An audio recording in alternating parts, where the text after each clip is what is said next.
7. Trust Mastery. You have a long talk with the helpful voice from the menus as you make your way upwards into the sanctum proper, thanks to the side quest. Choosing a name, you've reached level 7 and learned a new skill, Shadowcast. It wasn't too impressive, but it was a strong way to boost your evasion for a bit. Still, you were largely relying on luck, now sitting at 75. Not bad. By the time you have your head wrapped around your new skills, as well as the familiar menu that allows you access to them, your group has reached the Sanctum's doors. While you were in the menus, you noticed just how much more powerful Sadali was than you from the formation screen that unlocked when he added you to his party. The monks, however, appear to be total pushovers, each only about twice as strong as your current pitiful state. The doors open, and the light of day floods in, blinding you for a moment as your eyes adjust. The first thing you see is Whisper. She was one of the early free premium units. She's not particularly strong, but her blows are debilitating and her slash resistance is nearly unparalleled. Blades dance off her, refusing to leave a scratch. A specialist tank, almost perpetually out of favor in PvP. But holding back a small group of bladed warriors from the remnants of Lycaros, she was showing just how capable she could be in the right situation. Still, she wasn't exactly putting them out of their misery. Before doing anything else, you consume a bit of your TP to use Shadowcast on yourself. This also gives you a bit of AP equal to half the TP you'd consumed.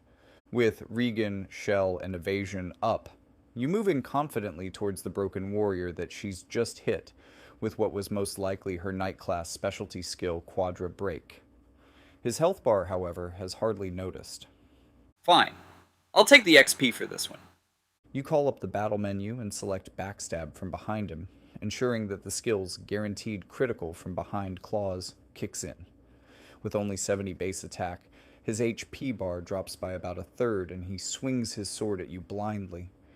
Shadowcast begins to jerk your body away at the speed of pure reflex, and yet the wild swing still connects, cutting your linens and underlayer alike. The pain in your shoulder as the dulled blade's nearly serrated edge drags through skin and muscle. You feel the warm blood as well as the warmth of healing magic as your regen effect begins to stitch the jagged gash back together. A P 1450 seconds. I need more AP. You recall that one way to gain AP in battle is landing basic attacks. But more than that, you gain more AP attacking from the side or rear. You dash in like Leroy Jenkins, evading his predictable swing and running past him. As you do, you reach out with your dagger and tag his back.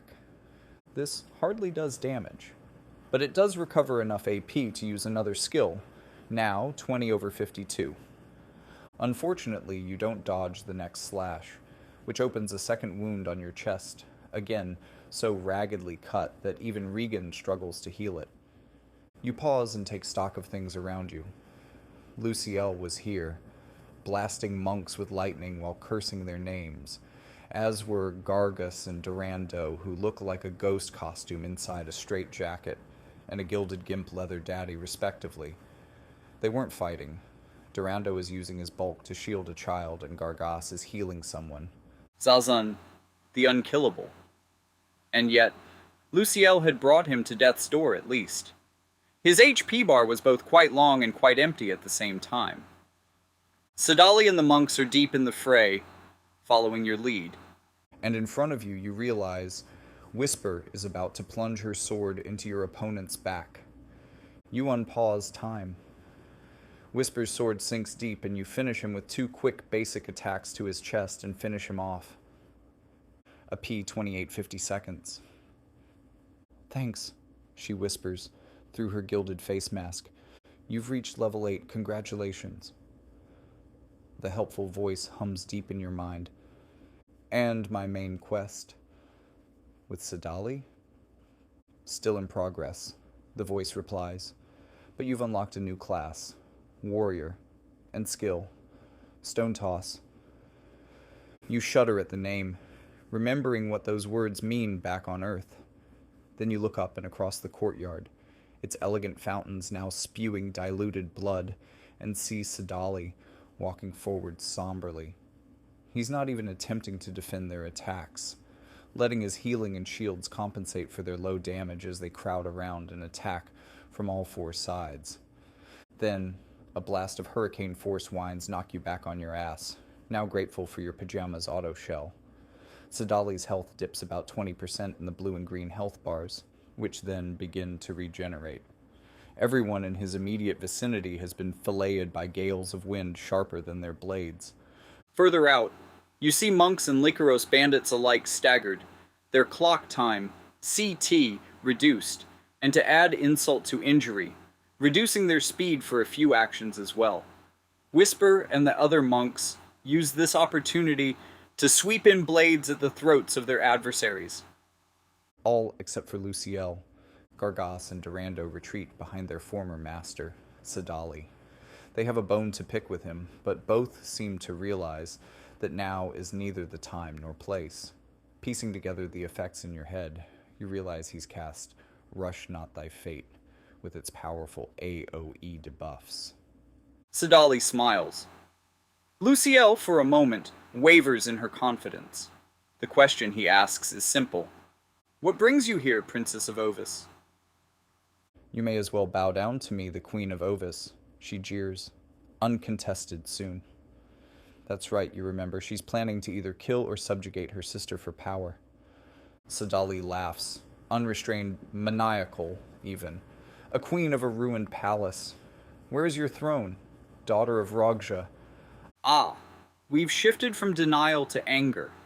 That anger, at the mention of her inheritance blasted into atomic debris by the Realm Scourge, appears to be mutual.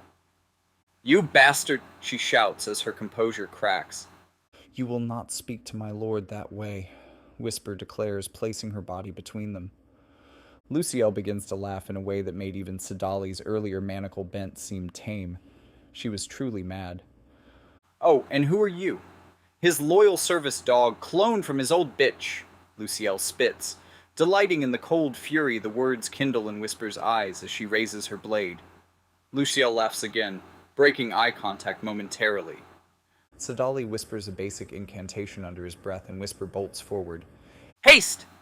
Luciel is still under the effect of the slow debuff from Sadali's Rush Not, so even the normally slow and deliberate knight moves quickly, finding the first strike of her blade nullified by a protective veiling. My turn, Luciel mocks, firing a powerful bolt of energy that passes through Whisper as she begins to swing again and strikes Sadali behind her. He's able to brush it off, but Whisper falls in a heap, her sword clattering to the ground. Damn, Knell of Despondence piercing guaranteed hit and a chance to inflict disable. It was only a 25% base chance, but Whisper hadn't been lucky. You treacherous cow, Sadali howls as Luciel begins to cast a more powerful spell. Seeing a chance, Sadali rushes forward and hits her with a closer range spell that breaks her focus. She quickens herself. Just enough to dodge a column of wind that howls in judgment of her many, many misdeeds. This puts both of them out of range of Whisper for the moment, though you suspect that Luciel is trying to get the two in range of each other to cast Fey Treachery, which has an additional damage modifier against disabled targets. She likely wouldn't be able to kill Sadali, but Whisper was another matter. She was practically his daughter from Exia's blood. Losing her too would break his soul, and enduring that might be more apocalyptic than the Realm Scourge.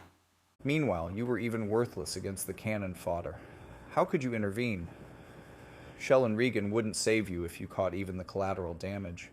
You decide not just to act, but to take command. Sadali, stay on her. Stay close, you demand as you rush to Whisper's side.